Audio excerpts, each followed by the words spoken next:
मुंबईचं Marathi अस्मितेचं death warrant निघालंय. ठाकरे बंधूंचा संयुक्त मुलाखतीतून हल्लाबोल. 40 आमदारांना फोडण्यासाठी 2000 कोटी आले कुठून? भाजपनं बँकेतून लोन तर नव्हतं घेतलं ना? राज ठाकरेंचा सवाल. काही लोकांचा विकास नव्हे तर खुर्ची हा एकच अजेंडा. नाव न घेता एकनाथ शिंदेंचा ठाकरे बंधूंवर हल्लाबोल. पुण्यामध्ये भाजप राष्ट्रवादी थेट सामना. पुण्याच्या गुन्हेगारीला बळ देण्याचं काम पवारांचं. मुरलीधर मोहोळ यांची अजित पवारांवर टीका.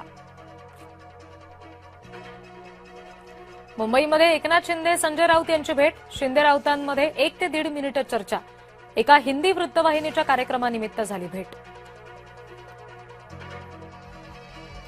फक्त बाळासाहेब ठाकरेच ब्रँड. येत्या निवडणुकीत ठाकरे बंधूंचा बँड वाजवणार. ठाण्यातील मुलाखतीत मुख्यमंत्री देवेंद्र फडणवीस यांचा जोरदार टोला. मुंबईतल्या पुरावेळी ठाकरे बंधू कुठे होते? उद्धव राज ठाकरे यांच्या मुलाखतीवरून आशिष शेलार यांचा निशाणा.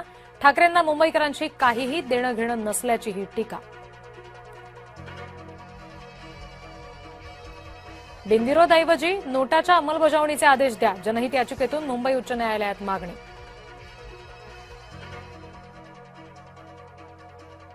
अंबरनाथमध्ये काँग्रेसला मोठा झटका. काँग्रेसच्या 12 नगरसेवकांचा भाजपात प्रवेश.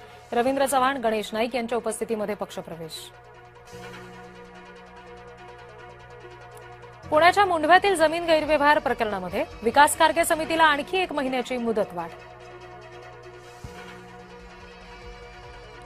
भाजप पंतप्रधान मोदींच्या करंगळीवर उभा असलेला डोलारा. वैचारिक आधार भक्कम असता तर एमआयएम सोबत भाजपची युती झाली नसती. संजय राऊत यांनी मर्मावर ठेवलं बोट. माझ्या नाराजीच्या बातम्यांना पूर्णविराम देणं गरजेचं. मी मनसेतच पक्षाचं प्रामाणिकपणे काम करतोय. संतोष धुरी यांच्या दाव्यांवर संदीप देशपांडे यांचं स्पष्टीकरण.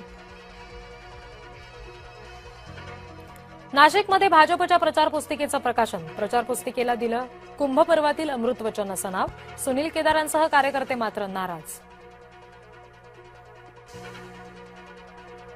नाशिकमध्ये भाजपचा 100+ नारा. गिरीश महाजन नाशिकमध्ये तळ ठोकून. मुख्यमंत्र्यांच्या सभेची तयारी आणि बंडखोरांना शांत करण्याचा प्रयत्न सुरू. बनावट जात प्रमाणपत्र प्रकरणामध्ये नवनीत राणा दोषमुक्त.